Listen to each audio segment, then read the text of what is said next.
Most readers never notice this, not because it is hidden, but because it appears too quietly to demand attention. It is a detail so familiar, so seamlessly woven into the text that the eye moves past it without pause. And familiarity, more than complexity, is often what hides meaning in plain sight. We grow accustomed to the rhythm of the words, the flow of the story, and our minds anticipate what comes next. In this process of rapid consumption, the subtle, repeated elements can become nearly invisible. They don't announce their significance. They don't call attention to themselves. Instead, they sit quietly within the narrative, waiting to be discovered by a reader who has chosen to slow down. This is the nature of many ancient texts. They were not designed for the speed of modern reading, but for a different kind of engagement. Ancient texts were not written to be consumed quickly. They were meant to be heard, remembered, and reflected upon. In a culture where scrolls were rare and literacy was not widespread, stories were often transmitted orally. The ear, not just the eye, was the primary organ of reception. This oral context shaped how the narratives were constructed. Repetition was not accidental, it was a tool of understanding. It helped listeners follow complex genealogies, track recurring themes, and embed the core messages into their memory.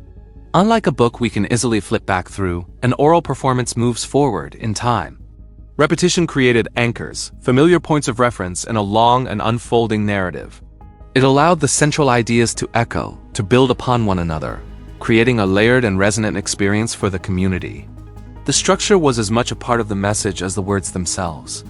There are moments in scripture where a small narrative detail quietly repeats, not emphasized, not explained, simply present, again and again. It might be a specific number, a particular phrase, a type of geographical location, or a seemingly minor action performed by different characters in different stories. Consider, for example, how often significant events happen at a well, or the recurrence of a 40-day period, or the specific act of someone washing their hands. These are not headline moments. They are part of the background, the stage on which the main drama unfolds. Yet their repetition suggests they are more than just incidental scenery. Their presence across different books, written by different authors over centuries, forms a subtle thread connecting disparate parts of the text. It's a quiet pattern that, once noticed, hints at a deeper, underlying structure that a surface-level reading might miss entirely. Historical records suggest that repetition served as a signal to attentive listeners. A way to connect themes across generations, without breaking the flow of the narrative. In ancient oral cultures, patterns were a form of commentary. When an audience heard a detail that echoed an older, well-known story, their minds would naturally draw a connection. This technique, known as intertextuality, enriched the story being told with layers of meaning from the past. It was a sophisticated literary device that didn't require footnotes or explicit explanations. The repetition itself was the guide. For instance, if a new leader's story contained elements that mirrored the story of a revered ancestor, the audience would understand that this was a way of framing the new leader in a particular light, perhaps as a successor or as a contrasting figure. The pattern invited comparison and contemplation, engaging the listener in the act of interpretation. Some scholars view these recurring details as literary structure. They see them as deliberate architectural elements, like the recurring motifs in a cathedral, that give the entire collection of writings a sense of unity and design. From this perspective, the patterns are the work of masterful authors and editors who carefully crafted the texts to convey theological points through narrative form. Others see them as theological emphasis. In this view, the repetition of a detail is meant to highlight a core spiritual truth. Its recurrence is not merely structural, but intentional, designed to draw the reader's attention to a concept that the author considers fundamentally important.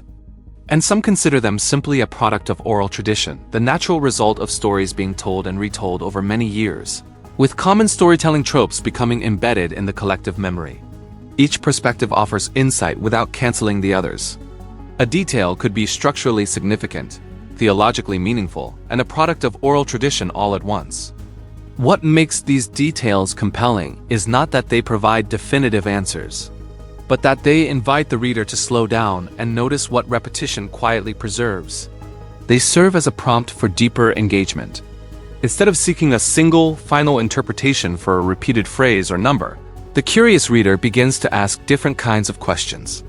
Why this detail? What does it connect to? How does its presence here change my understanding of this particular passage? This process transforms reading from a passive act of information gathering into an active, contemplative practice. The mystery of the pattern is often more valuable than a simple solution. It encourages humility and a sustained sense of wonder, reminding us that these ancient texts have layers that may only reveal themselves over time, through patient and attentive observation. Once a pattern is noticed, it often changes how the surrounding text is read, not dramatically but thoughtfully. The familiar passages take on a new texture. A story that once seemed straightforward might now appear in conversation with another story from a completely different part of the scripture.